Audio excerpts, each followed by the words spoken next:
Information regarding the eFootball 2023 version 2.6 update has been announced, dropping on the 8th of June, which is tomorrow at the time of recording this episode on Welcome to Gaming.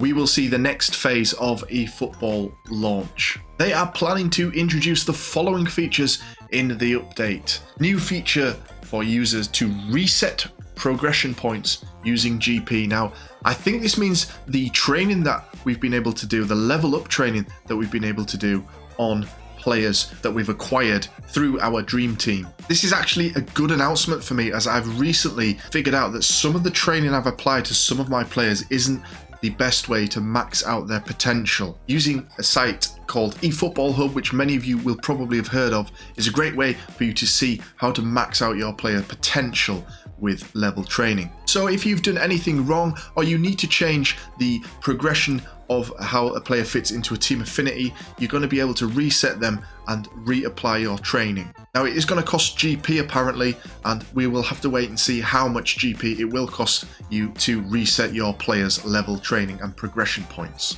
Additional number of substitutes for Dream Team. This is something that I've been mentioning quite a while now for eFootball. The substitution methods don't seem to match up with many of the top leagues. As most of you know, lots of top leagues around the footballing world have allowed for additional substitutions to be made during the 90-minute matches. This is a hangover or a addition that came during the pandemic days where extra substitutes were allowed, and it's lingered around, certainly in the English Premier League, which is the league that I watch. So I'm assuming this is going to match more like that situation that we see in real life football. And the big news that a lot of people have been waiting for is the co-op beta test. Yes, co-op is finally on the way. This was thought to be on the way as people found co-op was embedded in the code for one of the recent updates, but it is now getting its beta test on eFootball 2023. Loads of people I know in the eFootball and PES communities are dying for this feature to be reintroduced. It's one of the things that a lot of people who play online do love when they're sick of trying to play in the Dream Team. Many of you that have been watching my recent streams will know how frustrated I've been with Dream Team and the sweat fest that it's become. So something like the co-op will give all of us a chance to wind down and do something different in the game. And beyond that, it is just another mode in the game, and we desperately need more features in this game.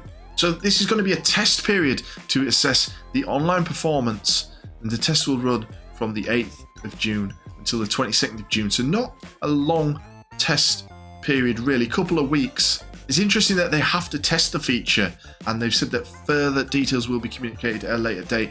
And yeah, it's going to be a test period to see how co-op works and how it's going to be integrated. But it seems interesting that they've got to test it. I guess it makes sense to a certain degree, but also, you know, this could have been tested a long time ago and introduced earlier, you would have hoped. So that is the news regarding the next phase of eFootball 2023. What are your thoughts? Are you excited to see the return of co-op? Will you be hopping on for the beta test of co-op to see what it's all about tomorrow? Let me know in the comments below, and I will see you guys in the next video.